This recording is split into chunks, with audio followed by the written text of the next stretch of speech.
Good morning, sir. Good morning, Harish. How are you, sir?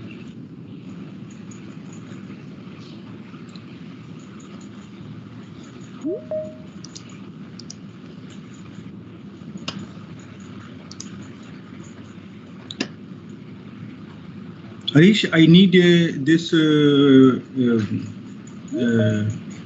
means my control to Yeah, share the screen. Right. Yeah. Right. So yeah. So how was your first day? Yes, it was fine just because of you, sir. Because of your blessing, it नहीं was very fine, नहीं sir. नहीं. People are working hard. Only blessing don't work. Right. But your devotion towards this FDP is great, sir. We are very blessed with your contribution. You will also do. That's your job. That's your social responsibility. That when I was at your age, many people contributed in my life, so now I have to give it back. So, shall we start, sir? So, good morning, everyone. I welcome you all on this second day of 1 week faculty development program on mathematical tools and recent advances in applied mathematics. Today, again, we have Professor Shalabh. He is a professor in the Department of Statistics in IIT Kanpur. And in this fifth session of second day, he will talk about R software and calculation with R software. So I request Professor Shalabh to start his talk. Sir, please. Thank you, Harish, and I really appreciate that you started in time. That I means I always appreciate that thing. Right. Okay. First of all, yeah, I'm just showing you here a slide. Of this point means you can have it. But actually, yeah, that will help you open up. So, as I said, means I'm just going to talk about the R software. And yesterday I had given you some idea in the first talk. So now, in case if you want to download the file of this talk which I am doing here, either you can go to my home page and wait. Can you see my slides or not? Yes, it is visible, sir, but right now it is not visible. Now? No, sir. Because I believe something happened. I will just share it again. Now, can you see it? Yeah, it is visible now. Okay. Right. So you can go to my this link, or you can just go to Google, type my name Shalabh, and then you will get this this homepage there. And I have kept a very simple name of this file. This is simply here mmm.pdf. So if you just go there and you just on that web link you type here mmm.pdf and you will get it. Right. So now. So my idea here in this R software is very simple. That okay, first of all, I want to give you a glimpse about this R software. Although I had already done it yesterday. One thing before I begin my lecture, I must confess that you see it is not possible for me to make you train or you give you a training for R software in the next 1.5 hours. But my objective will simply be that I want to take out the fear from your heart, so that if you want to learn it yourself, there should not be any problem. That is my modest objective, nothing more than that. And yeah, then the next question comes that if you really want to learn this R software, how can you do? So there are many options. You can pick up any book, and there are so many help menus. And above all, I had given a 20 hours course on the introduction to R software, which is, and its videos are available on the site of NPTEL, that is your MOOC courses under the Government of India's program. So I think, and then yeah, this that course is there for the last couple of years, and yeah. So I think people are getting help from that one. So you can also, that's a very elementary course, and but that gives you a sort of confidence that okay, if you want to learn it, you can learn it. So now the first question comes here: what you can do actually in R. So, for example, if you are working in mathematics, I will say mathematics, statistics, whatever subject you are working there. Now, many people are venturing into this R software in the sense because without doing mathematics or statistics, you cannot do anything in any of the science subject at least.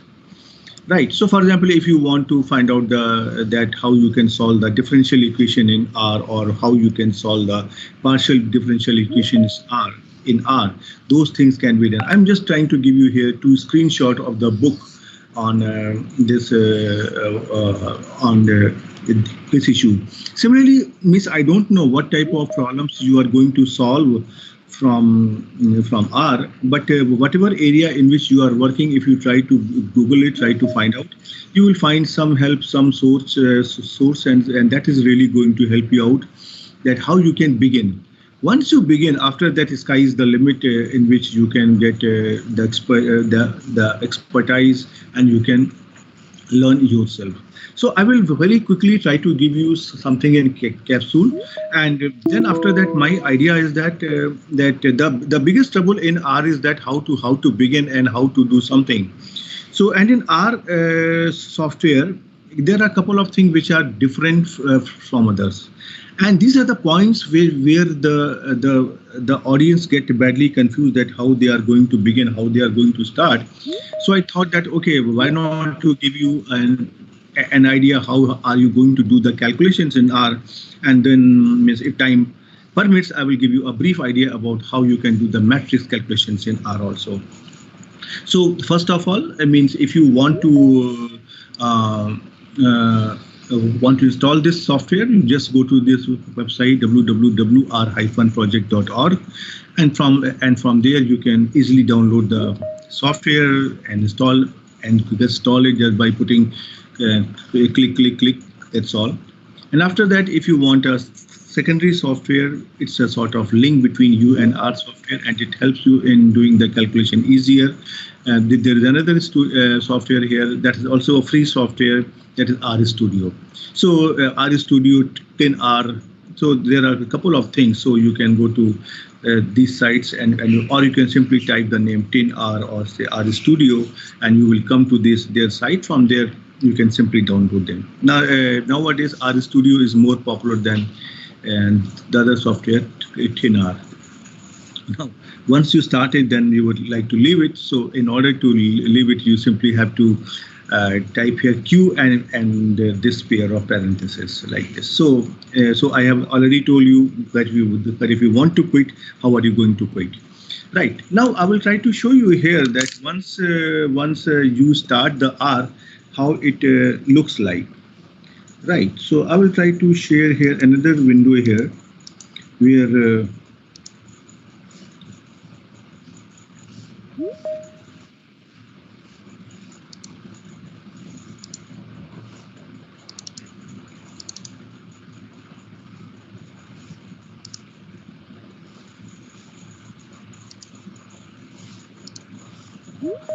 right.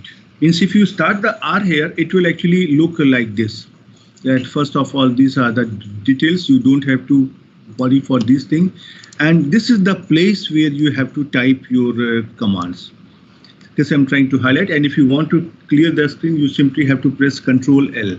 And if you try to press Control L, the screen will be cleared. And this is the line where you can type your commands like as 2 plus 3 is equal to 5 and to say star 6, 2 into 6 is 12, and so on. So this line is called a command line. Well, these are very simple things. Those you know means they will feel actually bored, but those who don't know, these small things many times make their life difficult actually.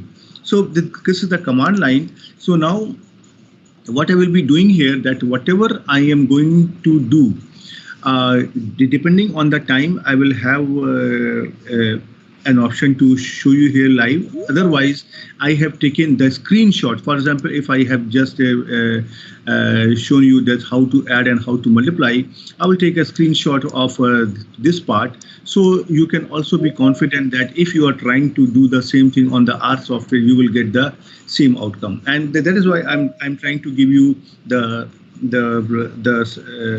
presenting file also, so that after the talk, if you want to try yourself, you can try.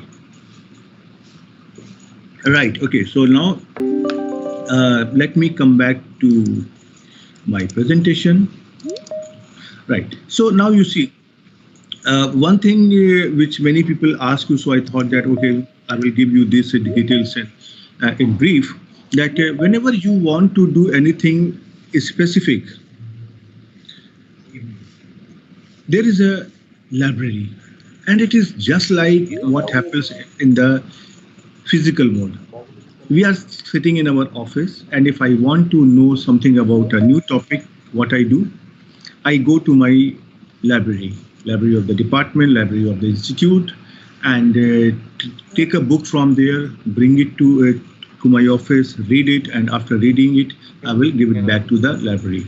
And through that book, I will be able to execute many things which I want to do. So similarly, if you, well, I'm going to tell you here about simple operation where you will not need any such a specific library, and all the commands are embedded into the base package of R. So when we're talking of the base software or the R software, it has two components. One is the base software. Base software is the main software where you have all the basic common things which people use. Those things are embedded there. And if you want to do something specific, then you have to go to the library, or you have to download the packages which are helpful in doing those things, and then you have to load them using the command library. So using the function, using the command here library, you can do all sorts of calculation, whatever you want. For example, if I want to do spatial analysis, then there is a library whose name is SPATIAL. And if I want to use it, I can just use the command here library, and inside the parenthesis I will type spatial. So then, yeah, means then your package will enter into the R software, and then you can work on it.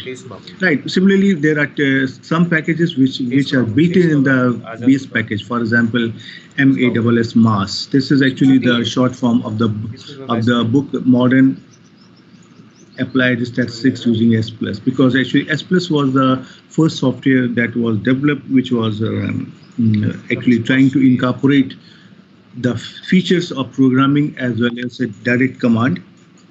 And this R was essentially developed as a copy of the S+ software, but S+ software was very expensive, whereas R is free. So this was the first book which was written to explain the concept in S+, Modern Applied Statistics using S+. So with that book, developed given some data as a copy of the S+ software, but S+ software was very expensive, whereas R is free. So this was the first book which was written to explain the concept in S+, Modern Applied Statistics using S+. So with that book, developed given some as a copy of the S+ software, but S+ software was very expensive, whereas R is free. So this was the first book which was written to explain to do generalized additive models. This is here MGCB. If you want to do cluster analysis, there is another package here, cluster. So so as I said that that when you are trying to download the R package, when you are trying to install it, this is actually the base package which you are installing, and this contains the most basic operation which are commonly used operations. And if you want to do any advanced work, you have to use a package. So first question comes here, that how do you know that which of the job is going to do this package? So inside the R software you can take the help. There is a built-in help also. You can Google. There are various sources through which you can find out somehow that which of the package is needed to do a particular job.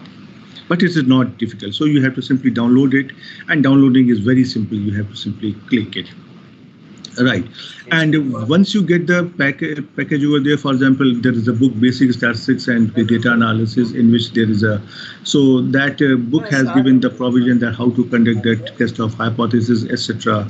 Similarly, there is another package here for doing the meta-analysis. So if you want to install this package, you have to just use this command in the R software at the command line, install.packages, and within parentheses within double quotes, you have to write down the name of the package. So similarly, why I'm trying to give you all these things, because suppose you are working on some optimization, and suppose you come to know that there is one package, for example, I don't know, suppose there is a package. So there is a package here. Wait. There is a package here, suppose, whose name is Optim. Now, in case if you want to use this package over here, so inside this parenthesis, instead of the BSDA, you have to write down here Optim. And that's all. So getting the package is not difficult as all. As I shown you, this is the screenshot of the same when I start the R software, and you need to type your commands over here at this line. Right, I will not be going into the much detail, otherwise you can write big programs also. That is not a difficult thing, but one needs to actually learn, right? And if you want to remove any variable name, for example, if you give three values, x equal to 2, y equal to 3, and z equal to 4, and suppose you want to remove this value, then the command here is rm. So if you try to write down here rm x comma y comma z, so it will remove the values x, y, z from the software. So how to remove, how to quit, I have told you. Now let us try to come back to our very simple operation, that how our software actually works. So as you have seen here in this thing, there is a symbol here like greater than sign. So this greater than sign is actually here the prompt sign. This is the place where you start writing your program. And then when you try to write, suppose if you want to assign a value 2 to x, then you will write here x equal to 2. But in our software, actually, when this R begin, then instead of equality sign, there used to be a sign like this, x, that means less than hyphen and 2. So less than hyphen was the symbol for the equality sign. So when this R started, then there was only one sign, less than hyphen. Yeah, that's looking a little bit awkward in the beginning. But anyway, that was the sign. So we used to use only this sign, but recently in the last couple of years, they also have given this symbol x equal to 2. But yeah, I mean, so recently I had a discussion with someone who is a good programmer, and he said that, okay, when you are trying to do the R programming, then better is to use this symbol x rather than and hyphen, unless and until you are doing some elementary operation. So for elementary operation, you can use anything, but for higher operations, better is to use less than hyphen sign, because he told me some concepts in the computer programming that at the third layer of the programming, etc., they are using this command, and then x equal to use not one. But anyway, this hyphen sign, because he told me some concepts in the computer programming that at the third layer of the programming, etc., they are using this command, and then x equal to use not one. But anyway, this hyphen sign, because he told me some concepts in the computer programming that at the third layer of the programming, etc., they are using this command, and then x equal to use not one. But anyway, this hyphen sign, because he told me some concepts in the computer programming that at the third layer of the programming, etc., they are using this command, and then x equal to use not one. But anyway, this hyphen sign, because he told me some concepts in the computer programming that at the third layer of the programming, etc., they are using this command, and then x equal to use not one. But anyway, this hyphen sign, because he told me some concepts that I will not have an opportunity to go back to the R software in every time. But by looking at this screenshot, you can be confident that if you try to do it in the R software, you will get the same thing. Right. So that is how I want to proceed further. And then, yeah, once you are sitting in my class, I can always ask you to do it. And or if you have more time, then possibly I can pause my videos and I can ask you to parallelly do it. But now, today we don't have that opportunity. So that is why I would request you that you try to please understand. And after the lecture, whenever you have time, you have all the slides, you can simply copy paste these commands in the R software and you can verify whether these things are working or not. So now, means another popular command in R is that if you want to give any comment, then you have to use the symbol hash at the first place. So hash means after that no mathematical operations will be done, and yeah, it will simply be a statement. So these statements are needed when we are trying to do the programming. That sometime I want to write a statement like, okay, here mu is the symbol for population mean. So I can simply type it and put it in the and start it with the hash sign. So it will be taken as a comment only, right? One very important thing that in R software, this small letter alphabets and capital letter alphabet, they are taken as different. So R is a case sensitive software. For example, if you try to take it here, small x equal to 20, then it will be here like this. But and if you try to find out the value of capital X, it will say that the capital X is not found because you had entered the value of small x, not of capital X. And this is a very important source of mistake in the sense that many times people do just means enter the values and then they don't differentiate between small x and capital X. So yeah, so you have to be careful with these things. Right. Now, after this very important thing, when you want to give more than one values in the R software, suppose you want to give x equal to 1, then you can simply write down here x equal to 1. But if you want to give x equal to 1 and 2 both, then how to write it down? So for that, the command here is that you try to write down inside the parenthesis separated by comma and then write here small c.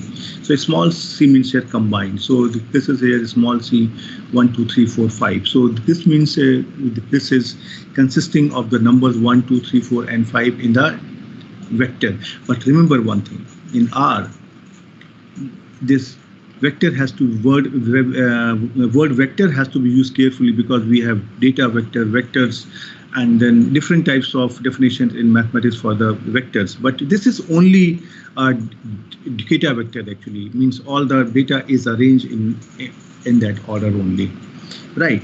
So now, for example, if you go to the R console and if you try to write down here simply y equal to 1, 2, 3, 4, 5, it will say there is some error. Similarly, if you want to put here parentheses, still it will give you some error. But if you write down here y equal to c 1, 2, 3, 4, 5, then it will assign the values 1, 2, 3, 4, 5 to the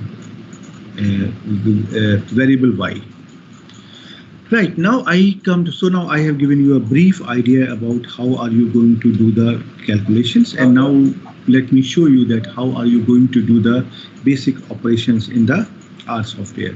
For addition, multiplication, division, etc., the sign is going to be the same, and as you do, as you use the calculator, similarly you can use the R software also. For example, 2 plus 3 will give you 5. 2 star 3 is the multiplication sign.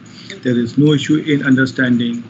If you want to give here 2 minus 3, that will be subtraction. 3 divided by 2, this is by slash sign, and whatever is the rule of BODMAS, that is means followed in the R software also. So there is no issue in at least doing this thing, right? And similarly, if you want to write down here, so they say 2 cubes, and in order to write down 2 cube here, we have two options. I can write down here like I said 2 hat 3 or 2 double star 3. So 1 star is for multiplication and 2 stars are for this our operations. Okay, so and then similarly means either you are trying to use integer or say some fractions, L, etc. All these power operators, they are going to work. For example, if you want to find out the value of 1 upon square root of 2, so I can simply write down here 1 upon 2 to the power here 0.5, and this can be simply here to power of here minus 0.5. And so if I try to write down here 2 hat minus 0.5, better is to write down inside the bracket for the sake of clarity, then it will be working. So there is no issue up to now. The way you try to use the simple scientific calculator, exactly in the same way R is also going to work without any problem. Now I come to a more important part, which is a very important feature of the R software. And here what you need to understand, because this is the part which I wanted to tell you. So my lecture is formally beginning from this slide only. Means earlier I was just trying to give you some idea, because I believe that many of you might not have seen this R software, or you might not be familiar with this R software. So now if you try to see, I'm going to take up the issue of mathematical operations with the data vector. So now you can see here I have taken here a data vector here C2357, and I have taken here hat 2. That means it is raised to the power of 2. So earlier you had seen that if I want to write down here 2 square, then I was writing here 2 hat 2. Right, but now I am replacing this 2 by a data vector. So now what is really going to happen here, that this operation hat 2, this is going to be with each of the element. Right, and if you try to write down here, this will become here 2 hat 2, 3 hat 2, 5 hat 2, and 7 hat 2. So this power operation is going to be operated on each and every individual of the element in the data vector. So this is something strange, because something different, which is not usually happening in most of the software. I'm not saying all the software, but it has some advantages also, right? For example, there is a function here, sum. So if you want to write down here C1, 2, 3, 4, 5, and you 1, 2, 3, 4, and if you try to write down here sum, it will simply do the operation 1 plus 2 plus 3 plus 4. So similarly, if you want to find out the sum of squares of all the numbers inside the data vector, you simply have to assign this vector here as say here y is equal to C 1, 2, 3, 4, and whatever it is, and you simply have to write down here sum y hat 2. That's all. So this will give you sum of squares. So now here I can demonstrate what is the advantage in using R, because in this other software, if you want to do such a thing, you have to either write a program or you want to do something. But here you can combine this built-in program and in a particular way to obtain the result what you want. And yeah, these things can be extended to any extent. Here I'm trying to take a very simple example. Now I come to another aspect, and you have to understand what is really happening. Once you understand what is the operation being done, after that the life becomes very simple, and you have to understand only the first operation. After that, whether it is multiplication, division, subtraction, they are doing it exactly in the same way. So now if you try to see here, I am trying to take here two values in which this and this both are actually my data vectors. So now how the operation is going to happen. So what will now happen here, you can see here there are four values, 2, 3, 5, 7, and here are there two values, 2 and 3. So when you are trying to take the power of this data vector, then what will happen, this pair 2, 3 will move in pairs. For example, it will come here and it will try to put here 2 therefore square, 3 cube. And similarly, it will come once again here and it will try to put it here, this 2, 3, so 2 here, 3 here in the same order. Right. So this is the value which is really going to be obtained here. So this is how this operation is being done, that the entire batch of the numbers is shifting from here to here to here and so on. Right. So now if you try to see here one more example here, if you I try to take here 6 values here and 3 values here in the second data vector. So this 2, 3, 4 will come here. This will be like this thing here, it comes here. So it will be here 2 here, 3 here, 4 here. And then once again 2 here, 3 here, 4 here. So this is how this is working. So this is what you have to keep in mind. So right, so if you want to find out here the sum of some x is the power of here y, so these types of things can help you very easily here in the R software. And this approach is a little bit different than what you used to do in another softwares. Now I try to take the same example, but in this case and this case you can see that the total number of elements in the first data vector and in the second data vector, they are multiple of each other. For example, first data vector has four elements and the second data vector has only here 2 elements. Similarly here also we have here 6 elements and then we have here 3 elements. So this is exact multiple of the 3. But now here what is happening that we have here 4 elements in the first data vector and 3 elements in the second data vector. So so the operation goes like this. This 2, 3, 4 will start from here and it will come here. So it will bring here 2 here, 3 here, 4 here. Now after this it will start again 2, 3, 4. So it will be coming here 2 and then here 3 and 4. It doesn't find anything over here. So what it happened that it tries to solve the values whatever are available here, and for the remaining thing it says that there is a warning that longer object length is not a multiple of the shorter object length. So that is clear, because once you are trying to write down here 2, 3, 5, 7, then this 2, 3, 4 it comes over here, there is no issue. Now once again this 2, 3, 4 comes over here, 2, 3, 4. Now it gets the value here 7, but here what is to be written, that is not known to us. So that is why it is trying to give you here a warning. And a warning means okay, it is something like many times we also warn our students, we also warn our kids in the family, okay, if you don't do this I will slap you.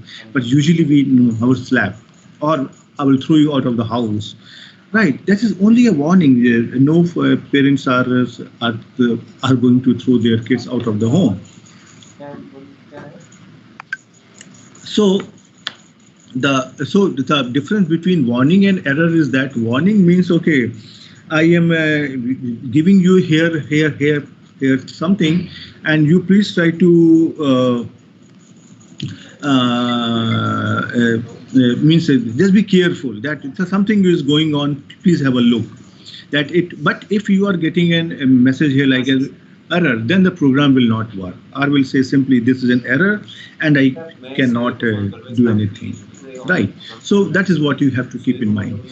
So once you have understood that how this power operator is going to work in the data where there is a single data, where there is a data vector, then after that whatever operation you want to take, that is going to work exactly on the same lines. For example, if you try to take here instead of power operator, if you try to take here the multiplication, right?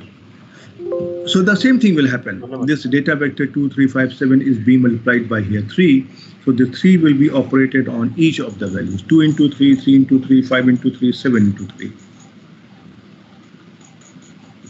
Right. So this is how the things are happening. Now, similarly, if you try to take here 2 data vectors and you try to multiply them, so what will happen? The first value will be multiplied with the first value. The second value will be multiplied with the second value. The third value will be multiplied with the third value. And fourth value will be multiplied with the fourth value. Right, so there is a sort of element-wise multiplication. So that is how the things will actually work. And if you want to click on the R console also, I can show you here, just to give you a fair idea here.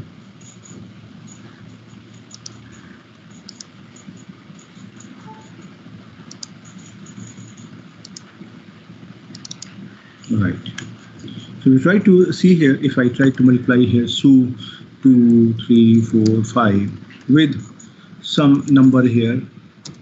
See here, C, 12, 13, 14, 15. And see here, this is now 2 into 12, 3 into 13, 4 into 14, 5 into 15. And if I try to make it here, somewhere here, say 16, then you can see here, this is going to give us error. It's not error, but it's a warning message. Right. And if you try to do here any of the operation, for example, even if I try to take here this power operator also, here these values. And yeah, and if you want to find out the sum of all these values, you have a built-in command here, sum. So you can write down here sum of this thing, and you can get here these things.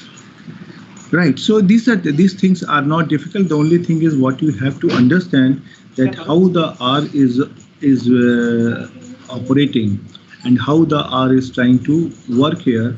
So that is how you can do your programming, because once you are trying to do the programming, it is very important for you to first understand that how R is going to work. R is not going to work according to your rule, but R is going to work according to its own rules. So you have to understand the rules of the R software, and then you have to do the programming. Okay.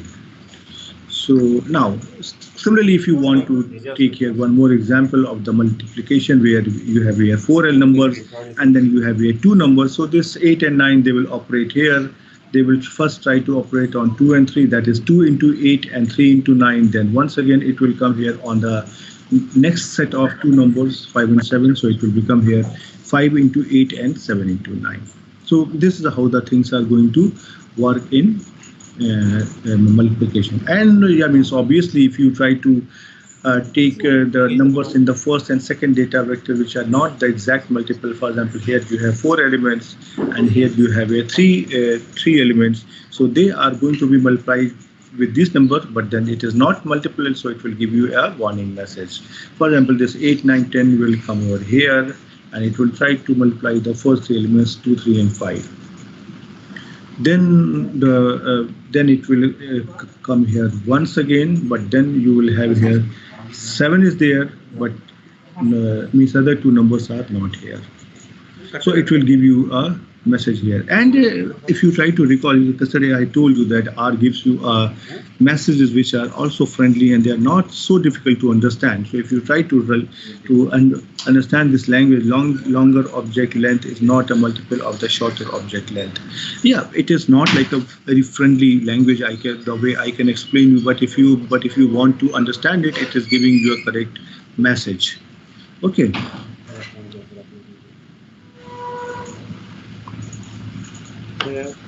Now, similarly, if you try to understand the operations of addition and subtraction, so you can see here, similarly, I can take here more examples. So if you try to take here this data vector 2, 3, 5, 7, and if you try to add here one scalar, one number, not a data vector, then it is going to be added on each of this number. Say 2 plus 10, 3 plus 10, 5 plus 10, 7 plus 10. So now it is not difficult at all. Right. Similarly, if you try to take here 2 data vectors of the same length, then their respective elements are going to be added together. So right, for the first element of the second data vector is going to be added in the first element of the first data vector. The second element of the second data vector is going to be added in the second element of the first data vector. The third element of the second data vector is going to be added in the third element of the first data vector. And similarly here, this fourth element in the second data vector is going to be added into the fourth element of the first data vector. So this is how you can do such operations, right? And yeah, if you do not have the means exact number of elements in the two data vector, the same thing is going to happen in the case of addition also. If you have two elements in the second data vector as 8 and 9, so they will be added to the first two numbers in the data vector, which is here 2, 3, and then once again this is going to be added into the second data vector here 5 and 7. Right. So this is how this means addition goes into our software, and similarly for the subtraction also, that will be the similar process. And now if I try to take this example, I'm sure that you will say that okay, now you understand it. The first data vector has 4 elements and the second data vector has 3 elements. So if you try to add them here, this 3 numbers, they are going to be added with 8, 9 and 10. Right, but after that you have here only one number, so 8 is going to be added, but where to add 9 and 10, that is not 9 and 10, that is not known to us, so it will give you a warning message. Right, okay. Oh, and means similarly you can do the subtraction also. There should not be any problem. So I will try to stop here for a while, in the sense if you have any doubt or any question with this simple means operations of addition, division. Yes, and then division is also possible. Possibly I can show you that directly on the R console. So if you have any questions related to this thing, then you please ask. Otherwise, I will try to give you some similar basic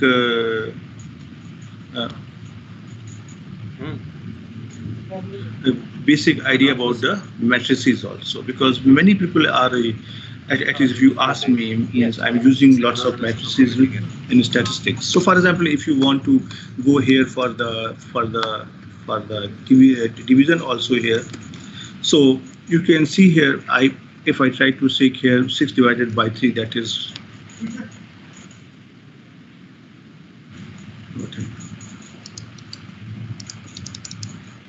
wait, let me try to.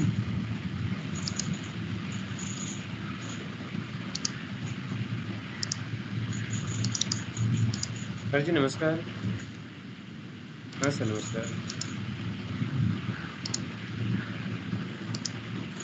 Right. So if you try to take here 6 upon 3, this will be simply here 2, and if you try to take here C 6 comma say here 9 divided by here 3, this will be here 6 divided by 3, 9 divided by 3, and similarly if you try to take it here C 3 or say 2 comma 3, that means data vector C69 is being divided by C23.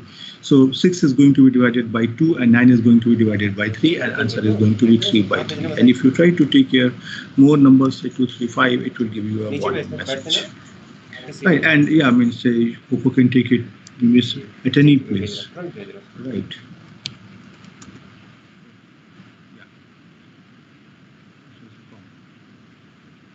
Right. So it is trying to give you something, some error over here, because it is not really. Sorry. Right. So it is now giving you here a warning message. So that is pretty simple thing. So if you have any doubts or question about this simple operation, possibly if you can ask me. Right. Otherwise, I will continue with the matrix.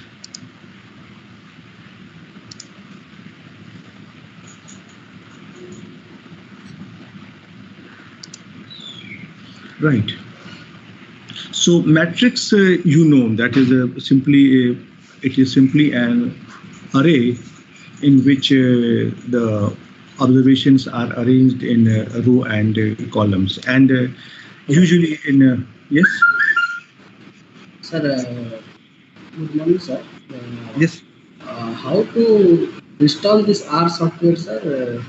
How to install this software? Possibly that was my first slide.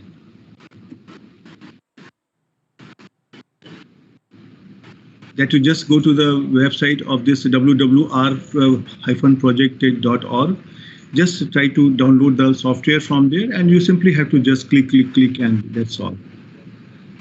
This is free or this is all free for all, sir?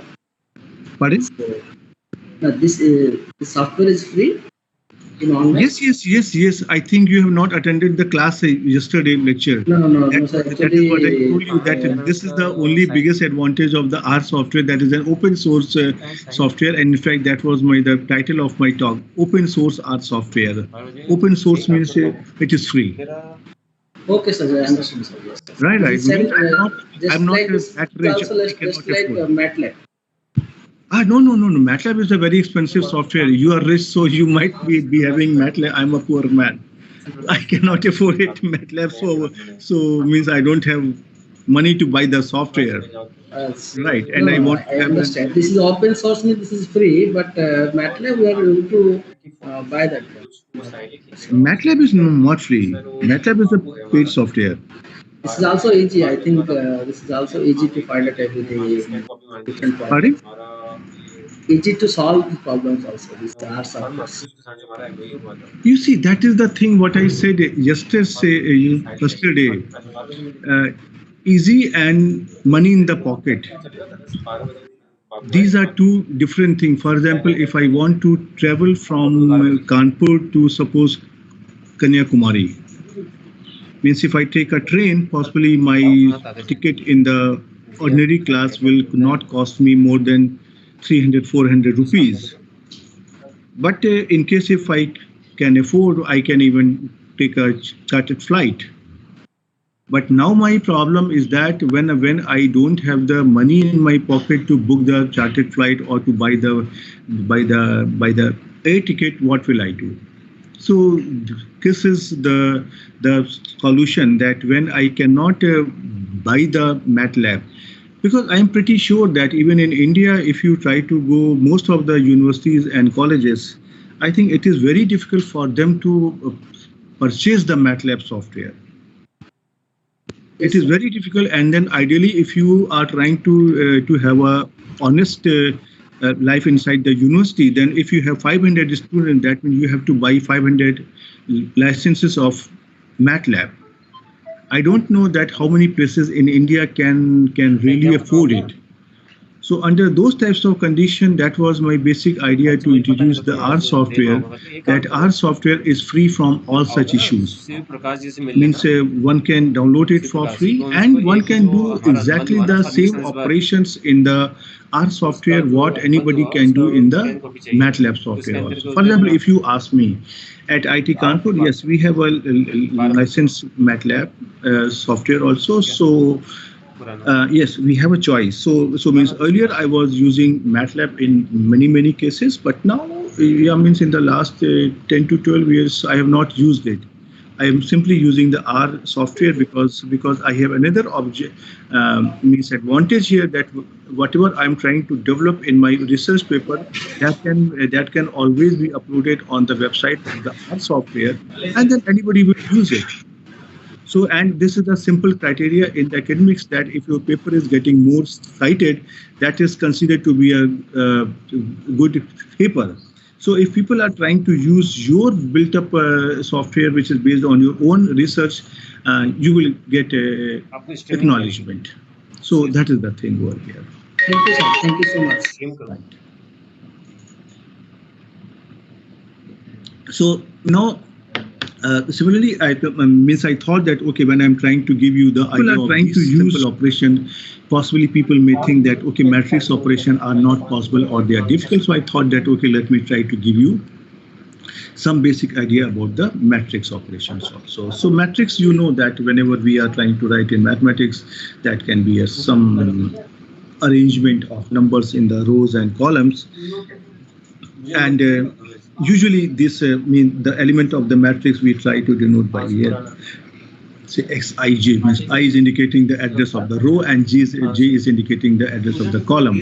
So and when we are trying to write down this Xij in the software language, usually one common symbol is like X inside the bracket or parenthesis. You write I comma J.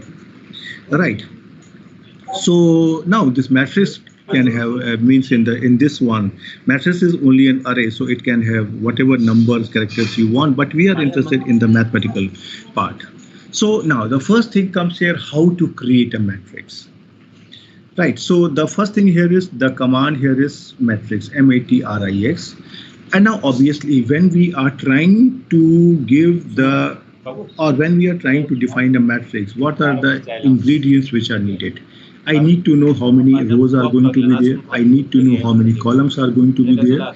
And I need to know how much data I want to have there. So now in order to inform the software that what is the number of row, we have a command here, n row. So I'm trying to say here n row is equal to 4, and then to define the number of columns, we have a command here, n col, and I try to give it here as say 2. So that means we want to have 2 columns, right? And then so this is a matrix. So this matrix is going to be 4 rows and 2 columns. That means 4 by 2 matrix. So there are going to be 8 number of values which have to be there. So now I'm trying to give those 8 values. Just for the sake of convenience, I'm trying to take the number here 1 to 8. So I try to put them in the data vector, and then I have to use the command here, data. So data will tell the matrix that how many, that what are the values which are to be arranged in the rows and columns. So one thing I can just share with you, that there is no value of this here blank space. So I have given here blank space only to make the slides clearly visible. Otherwise, whether you put no blank space, whether you put 100 blank space, that will not make any difference. And then when I'm writing like this, that it has to come here actually, but I don't have the space. But in the software, you can see here they are on the same line. Right, okay, so now if you try to use this command here, if you try to see here the object, this output, how it looks like. Whenever you are trying to give the data 1, 2, 3, 4, 5, 6, 7, 8 to this 4 rows and 2 columns, don't you think that we should also inform our software that how the data is going to be arranged? It is going to be arranged by row or by column. But if you don't give any option, then one of them is the default option, and the default option here is like this. If you try to see, the data is going to be arranged by like this: 1, 2, 3, 4, and then here 5, then 6, then 7, and here 8. Right. But in case if you want to give the data by here rows, so it was arranged by column actually. But if you want to arrange it by row, in the sense that data comes here 1 to 2, then 3 to 4, then 4 to 5, and then 5 to 6, 6 to 7, and then 7 to 8 like this, then you have to add here a command here, by row. By row is equal to true, and true is going to be in the capital letters, because this true and false, these are the two logical operators. These are the reserved words, although you can also use here only the first letter T and here F also. So if you try to give here by row is equal to true, then the data is going to be arranged row wise. And as the name suggests, you are saying the by row true. That means you are asking the software that Mr. R, please try to arrange the data by row, and it is true. I'm not calling you a lie. So this is by row.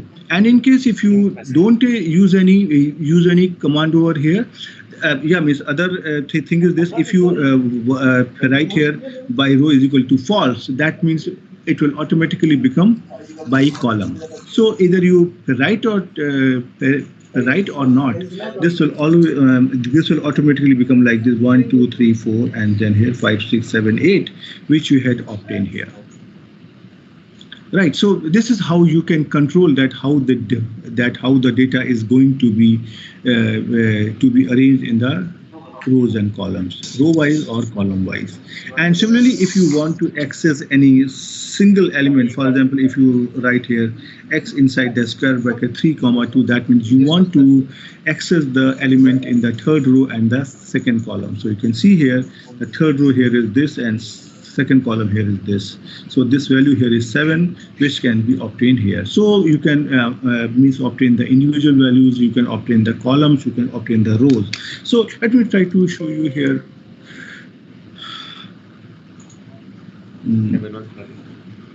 These things over here. Let me try to just copy this command. I try to put it in the R software.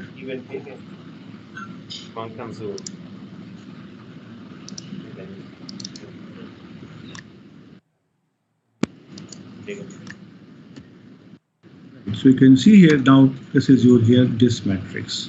And now I will also try to show you here. Here you can see here there is a command here, plus sign. Plus sign means continuation, that my command is continuing on the next line. So you can see here, this is the same matrix which has come here. And if you try to let me make my life simple. Okay. So if I try to write down here this thing, and then if I try to write down here by row is equal to here true, then you can see here this x will come out to be like this. Right. And if you want to obtain here any particular element, say 2, 4, and now you have to use the square bracket, it will come out to be out of 4. Why? Because you are trying to say the element in the second row and in the fourth column. So do you have the fourth column here? No. But on the other hand, if you try to write down here x21, this will be here 3. Right. And this value here is mean the second value, the value in the second row and in the first column, which is here 3. And similarly, if you want to get here the first column here, so you can see here first column is indicated by here comma 1. So you simply try to write down here comma 1, it will here like this. And if you try to write down here suppose if you want to find out the first row, so you have to write it a 1 comma. Right. So if you try to see here when you are writing out a x here like this, then you get here this column, first column 1, 3, 5, 7. And when you are writing out a x 1 comma bracket, then you are getting here this first row. So now there is one complication here. If I don't show you this command and this command, and if I try to show you only this row, you cannot identify whether this is the value in the row or in the column. Right. So this is not possible to look.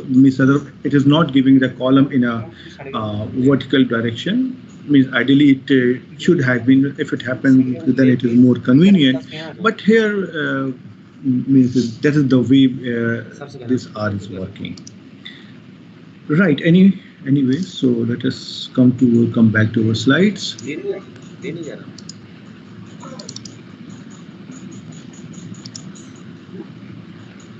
Right.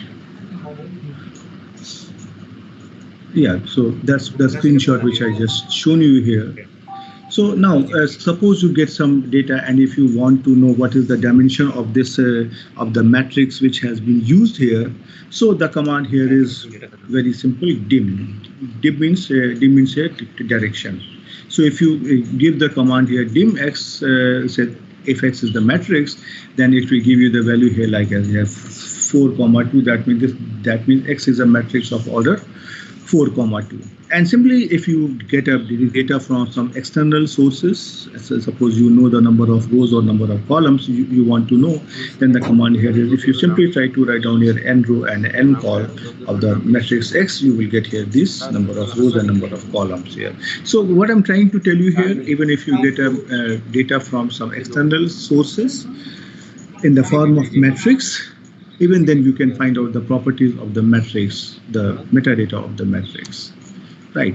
And yeah, and then whenever you are trying to use here the R software, you don't know many things. If you ask me, I am using it, but I can't recall means everything, whatever is there.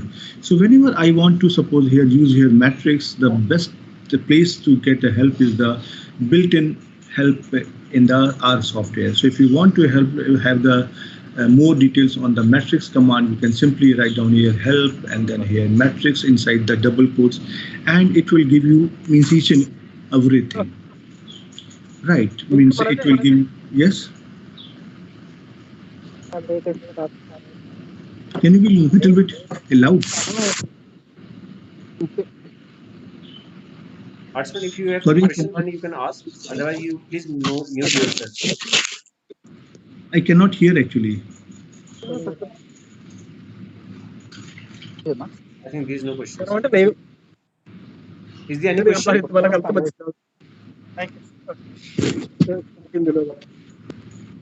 So you go ahead. I'm sorry, I cannot understand.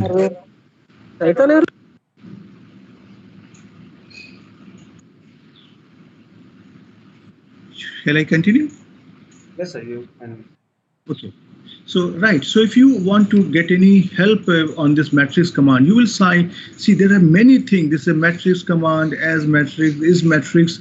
Believe me, whatever you can think about a question about the matrix, everything is there. And that is what I said, that R is not a black box. Whatever command you want to, even you can find out that how these commands have been done. For example, if you want to find out the sum of the numbers, then we know from the basic fundamentals of the programming that you have to write a program like sum is equal to 0, sum is equal to sum plus num, etc., etc., and you try to take here a loop.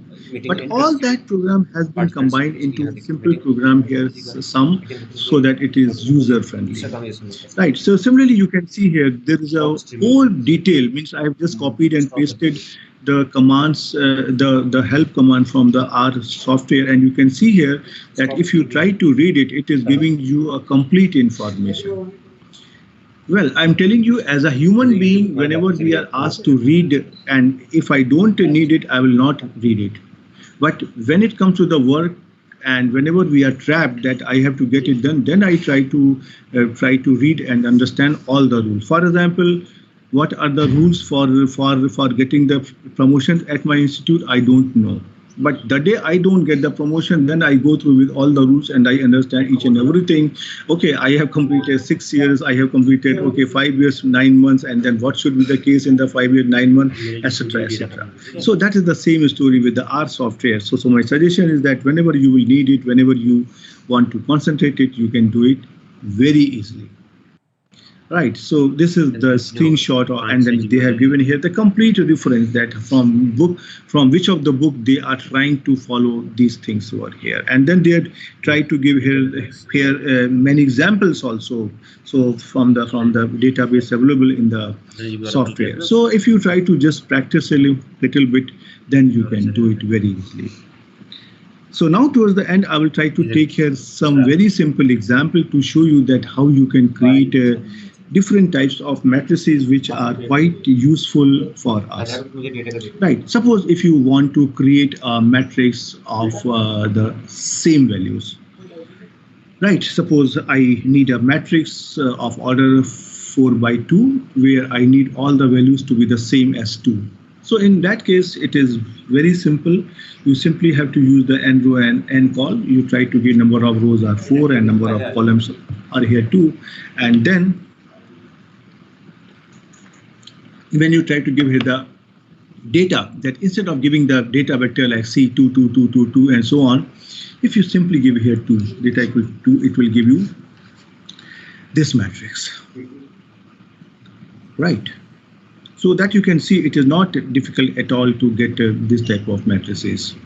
And similarly, if you want to create a diagonal matrices, diagonal matrices, if I want to create an identity matrix. Right, I simply have to, I can use the data command, the matrix, and row equal to 4 and call equal to 4, and then data, then I have to give it a 1, 0, 0, 0, then 0, 1, 0, 0. But that is a little bit tricky affair, and there are very big chances of making the mistakes. So for that, in our software, people have written a direct command for creating a diagonal matrix. Diagonal matrix, remember one thing, the diagonals can be anything. It is not that all the diagonals are to be the same. For example, if you want to create an identity matrix here, you have to give here diagonal 1, and then you have to give here n row and n col means if you want to create here a diagonal matrix of order 2 by 2, so these elements are going to diagonal elements are going to be here 1 by 1. But suppose if you want to do something else, suppose if I try to take here the same example here. If I come to the R console over here,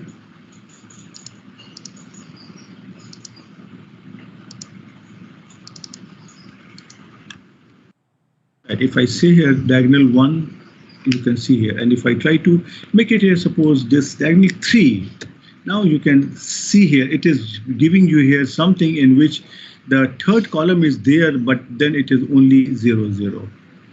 Right, so you have to be careful when you are, before you try to use any command, you must execute it before that, how are you going to use it. Suppose if you want to have a diagonal matrix where all the elements should be 10, so you can see here, this is here like this. Right, so and let us try to do here one thing here. Let us try to see, I don't know if I try to make it, sorry. If I try to give here data is equal to say C12, 14, then let us see what happens. It says that no, this is not here working. Right. But now I want this a diagonal matrix whose diagonal elements are 12 and 14. So a better option, now I use my common sense and I try to say here, wherever I'm trying to give here this value, I try to give it here C 14. And let us try to see whether this works. Now you can see this works. So that is how you have to learn it. That the more you practice, you will get a fair idea that how the things are working, and after some time, you will be comfortable in using this R software also. Well, I'm not saying at all that you can learn the software in 1.5 hours or 2 hours or in a day, but I think if you try to spend a couple of days, means for example, the way I did, I just recorded my lectures for 20 hours, and after that I feel that people are comfortable in understanding the R software.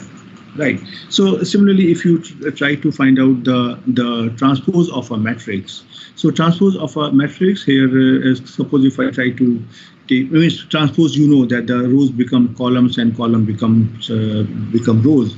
So I can give here the same matrix which I constructed earlier, a 4 by 2 matrix where the data is from 1 to 8. Yeah, this is another approach to write down the continuously the integer 1, 2, 3, 4 up to here 8. I can write down here 1 colon 8 and by equal to true. Suppose I get here this matrix. So you can see here it is like this. The column here is 1, 3, 5, 7 and 2, 4, 6, 8. Now I want to find out a transpose.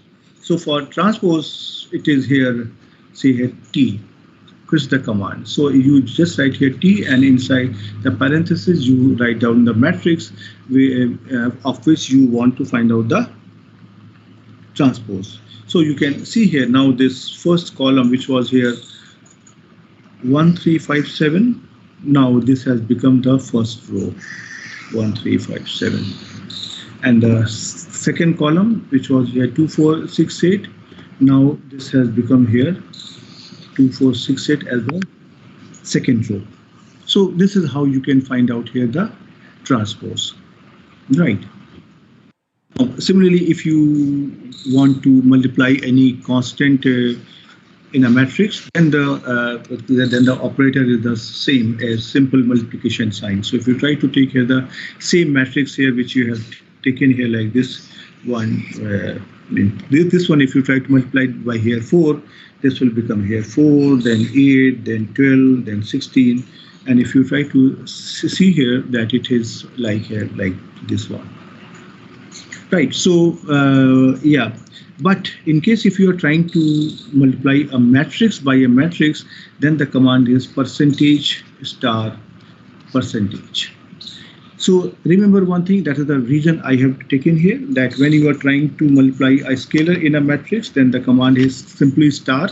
But when you are trying to multiply the two matrices or a vector with a matrix, now the vector is the vector of the matrix theory, not the data vector or the vector calculus. Right, so in that case, you have to follow the rules of the matrix multiplication. For example, you know that if I have here two matrices A and B, and they are multipliable, they can be multiplied only if for the order of the matrix A is n, then the order of the matrix should be n cross, say here P. So these two numbers could be the same. Right. So if all these conditions are met, only then the matrix or vector multiplication is possible. So if you try to see here, I try to take here this simple example. Now this is your here x of the order 4 by 2, and now this is here the trace of x, which is of order here 2 by 4. So if I try to multiply the order 2 by 4 by 4 by 2, then the outcome is going to be here 2 by 2 matrix. So if you try to multiply here trace of x with x, so now you can see here I have used here a command percentage star percentage. So that will now give you the matrix multiplication. Right. So now instead of having this trace of x, you can choose any matrix in which the matrix multiplication is defined, and you can obtain it very easily. So remember one thing, when you are trying to do this, actually if you try to use the addition and subtraction also for the two matrices, if I say x and y are the two matrices, so addition and subtraction, that is the same rule. The only thing is this, you have to follow the rules of the matrix theory, that you can add or subtract only when the orders of the two matrices are the same. Right, but then addition and subtraction, they have got the same sign, only the multiplication has a different sign in the case of matrix theory. Now, what about division? There is no division in the matrix theory, but it is only the inverse of the matrix. So, right, okay, before coming to the inverse, let me try to give you here one thing here more. Suppose if you want to find out the product x transpose x, what I have just obtained here, like like here this. So first option is that if you try to multiply x transpose x, then it is simply you try to use the basic command. Second option, which is a beauty of the R software, is that, for example, this x transpose x is a very popular quantity in the linear regression modeling in statistics. So what and people have done, they have defined a built-in program for this x transpose x. This is cross prod, CROSSPROD. So this will give you the same multiplication as tx percentage star percentage x. The only difference between this and this is that the computations in the cross product function, they are faster than multiplying the transpose of x and x. Well, as long as you are dealing with a small data, it doesn't make any difference. But when you are dealing with a big number of values, large number of values, then it makes a difference. So that is up to you that which command you want to use. Those who are professional, those who understand programming and computer science better, they always try to use cross product. Okay. Anyway, so yeah. So if you try to see here, I've just tried to take an example of the addition. So if you try to sum x and 4 into x, you can see here. This is pretty simple. You already had obtained here actually x. This is your here x, and this is your here 4x. So both are the matrices of the order 4 by 2. So I'm just simply trying to add them here. And similarly, if you want to subtract them, this is just because element-wise addition and element-wise subtraction. So it is not difficult at all. Right. So. And similarly, as I shown you on the R console also, you can access the rows and columns, and you also can extract the sub-matrix out of a matrix. For example, if I try to create here a matrix n row equal to 5 and n col equal to 3, that means this is a 5 by 3 matrix and the data is 1 to 15. So this is your here matrix. And if you want to extract here the third row here, so the rule is very simple. You just try to write down here x, and this will give you the command here x3 comma this. And if you want to have the this here column here, simply try to write down here x, because many times people get confused that if they want to write down here the third row, whether they should write here x comma 3 or x3 comma. I say simply just look into your X matrix, and then whatever the symbol has been used here, just put there the X, whatever you want. Right. Now, if you want to extract here a particular submatrix, for example, I want to extract here this submatrix. So this is actually the fourth and fifth row and third and second and third column. So I can write down here X inside the square bracket 4:5, which means 4 to 5, and rows are rows are here 4 to 5 and columns are here 2 to 3. And then you will see here, you can get here this matrix. And even if you want to choose different rows and different columns, for example, if I want to write down here the first and third rows, so I can write down here C1, 3, and if I want to choose the say the second and third column, so I can write down here C, say 2, 3.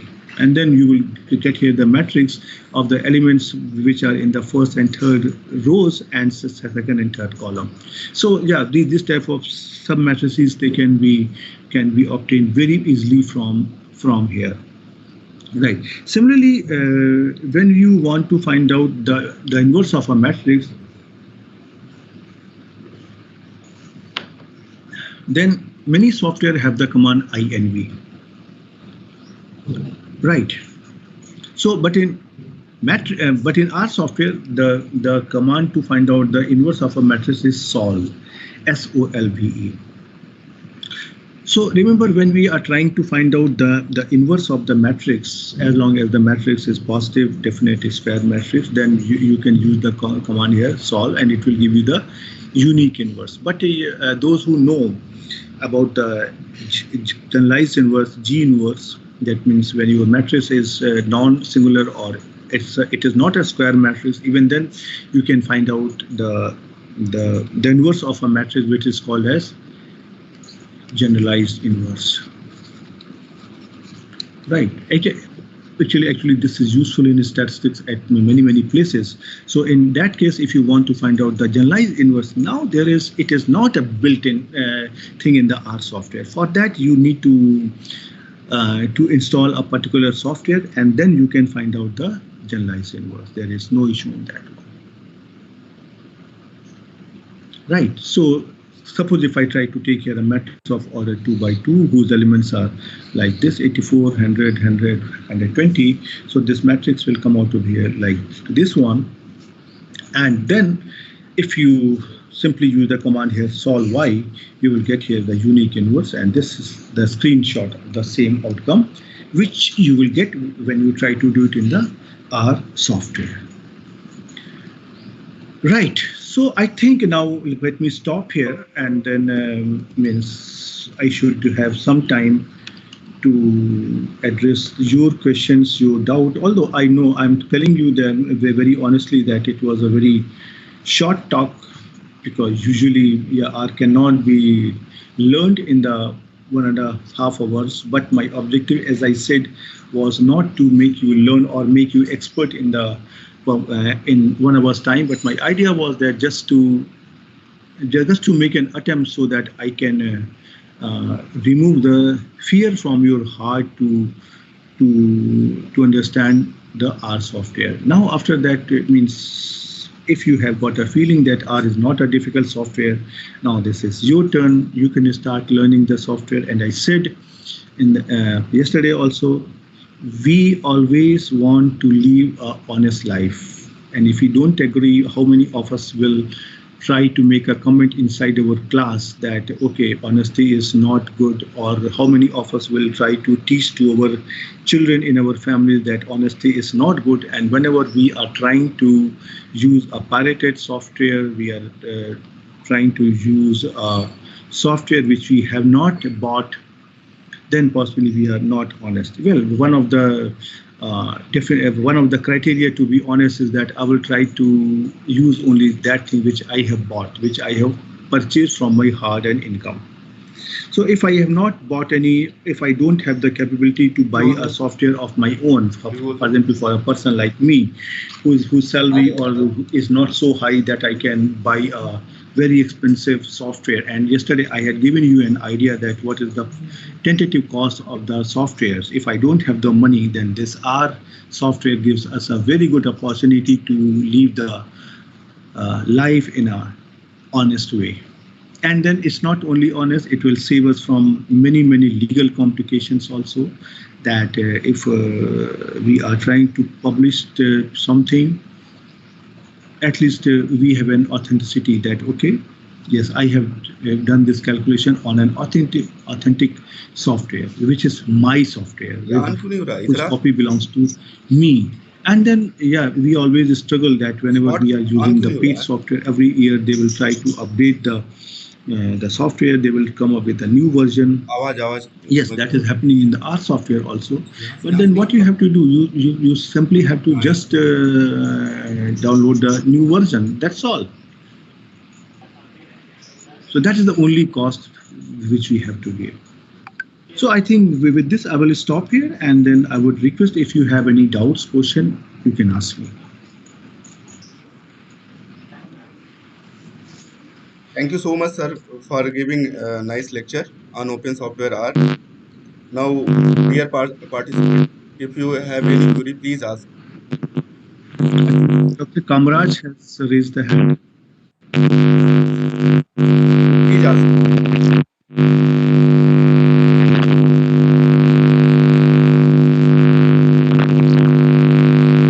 Dr. Kamraj, please.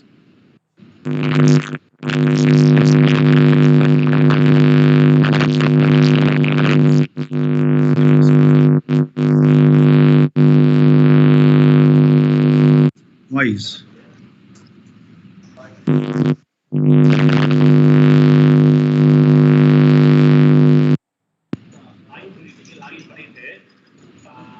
Your voice is.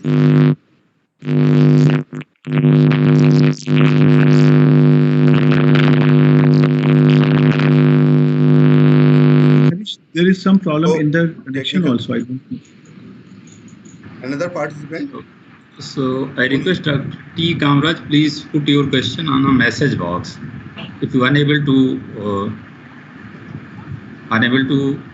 ask your question with the help of audio, please put your question on a message box. Then on the basis of that, the answer will be given by our esteemed speaker. I think Puneet want to ask something. Sir, good morning, sir. It's an honor to have you here, sir. Thank you so much. And my question is, can you generate our own codes here? And it should be get our license somewhere else, or can you proceed with our own codes? Pardon. Say again. Sir, can you generate our own codes here to solve some differential equations or some matrices? Yes. Means if you are a good programmer, means you can always do the programming. But if you ask me, I'm not that good programmer. So yes, somebody gives me a program and I use it. Yes, surely you can do it. It should be licensed by someone else, or it is our own code? That will be your own code, because you see, if I try to ask you, whenever we are trying to do something in any software, the same thing can be done by different logic. So if I ask my students, suppose 100 students to write a code for something, they will write using the different logic. So when you are trying to write down the code, that will be your code. It may or it may not be the same as the code which has already been there, right? So, but as long as the program is correct, it is giving you the correct answer. Your code is equally good as the code which is uploaded on the R software web page. The only difference is that the packages which are uploaded on the R software, they are usually actually judged. They are actually checked. It is just like when we try to publish our paper, we try to submit it. They are getting reviewed by the experts of those area, and then the paper is published in the journal. So similarly, when you want to write a package for doing something, you have to write it, and then you have to submit it to the R core team. They will get it reviewed, checked, and then they will upload it. So if you are trying to use the built-in package which is already there on the website of the R software, there is a good guarantee that, okay, there is not going to be a mistake. But if you are good in programming, you can also write your own program. No issues. Thank you, sir. Thank you so much. Any other question? I think Mr. Sandeep Paul tried to ask the question because he raised the hand. Mr. Yeah, Sandeep Paul. Yes, sir. Yes, Good please morning, ask the sir. question. Thank you for your motivating session. Actually, sir, I'm a beginner. So, if you share your PDF, that means the slides, that will be better for us. Mr. Sandeep, that shows that you came late in the talk. Actually, yes, sir. Yes, wait. I'm showing you here. You see, if you come here, that was my first slide.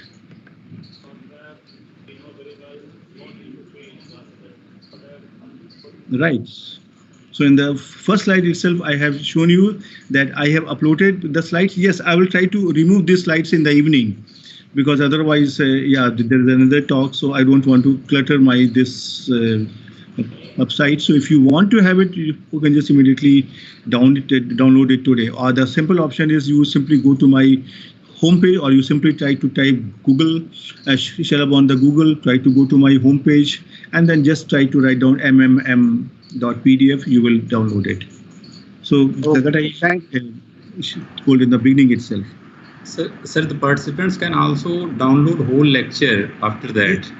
Acha, okay, yeah, I don't. So this one is a record. This has already recorded, so all the participants can download the whole lecture. Okay. Okay, sir. Again, thank you, sir. Yes. Your lecture was very interesting, and we can use this software as a mathematical tools in our research. So, thank you, sir. Thank you, sir. Thank you, sir. I think Yuvaraj P tried to ask something. Yuvaraj, It's just somewhere.